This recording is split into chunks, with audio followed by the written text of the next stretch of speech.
ଜୟ ଜଗନ୍ନାଥ ସାଙ୍ଗ ମାନେ ଶୁଭ ସକାଳ। ଆଜି ସକାଳୁ ଗାଧେଇ ପାଧେଇ ରେଡି ହେଇକି ଆମେ ବାହାରିଥିଲୁ ପୁରୀ ଅଭିମୁଖେ, ପୁଣି ରାଜା ବାବୁଙ୍କ ସହିତ। ରାଜା ବାବୁ ମତେ ଫୋନ କଲେ ଆଉ କହିଲେ, ଭାଇ ରଥଯାତ୍ରା ପୁରୀ କେମିତି ନ ଯାଇକି ରହିପାରିବା, ତ ଲାଗିଲା କାଳିଆ ଡୋରି, ଆମେ ଚାଲିଲୁ ପୁରୀ।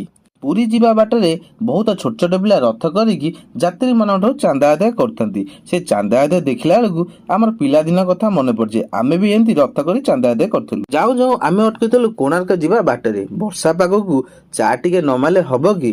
ତ ଆମେ ରାଜାର ମୋର ଦି କପ୍ ଚା ମାରି ସେ ମୌସମର ଫିଲ୍ ଉଠେଇଲୁ ଆଉ ମଜା ନେବାକୁ ଆରମ୍ଭ କଲୁ। ଚା ପିଇ ସାରି ଆମେ ବାହାରିଥିଲୁ ଆମ ଯାତ୍ରା ଅଭିମୁଖେ ମାନେ ପୁରୀକୁ। ତ ବାଟରେ ଆସିଲା ବେଳକୁ ଦେଖିପାରୁଥିବେ କେତେ ସାରା ଭିଡ଼ ଆଉ ସବୁଆଡେ ଗାଡି ମଟର ଜାମ୍। ବାଇକ୍ ଯିବାକୁ ବି ବାଟ ନାହିଁ, କେମିତି ଯିବୁ? ଯାହା ହଉ ଜଣେ ପୋଲିସ ଭାଇଙ୍କ ସାହାଯ୍ୟରୁ ଆମେ ଆସି ପହଞ୍ଚିଗଲୁ ମାଉସୀ ମା ମନ୍ଦିର ପାଖରେ। ଦେଖିପାରୁଥିବେ ମାଉସୀ ମା ମନ୍ଦିର ପାଖରେ କେତେ ଯାତ୍ରୀ ବିଶ୍ରାମ ନେଇଛନ୍ତି ଆଉ ଅପେକ୍ଷା କରିଛନ୍ତି ଜଗନ୍ନାଥଙ୍କ ରଥକୁ ମାନେ ନନ୍ଦିଘୋଷକୁ।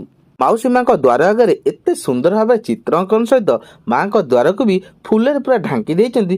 ଦେଖିଲେ ମନ ପୁରା ଆନନ୍ଦରେ ଭରି ଉଠୁଛି। ବୁଲାବୁଲି ସାରି ଆମେ ବାହାରିଲୁ ଜଗାର ଦର୍ଶନ ନିମନ୍ତେ। ବାଟରେ ଯାଉ ଯାଉ ଗୋଟେ ରଥ ଦେଖିଲୁ ଯୋଉଥିରେ ବିରାଜମାନ କରିଛନ୍ତି ଜଗତର ନାଥ ଜଗନ୍ନାଥ। ଆମେ ବି ସେଠି ରହିଲୁ, ଜଗାର ଦର୍ଶନ କଲୁ।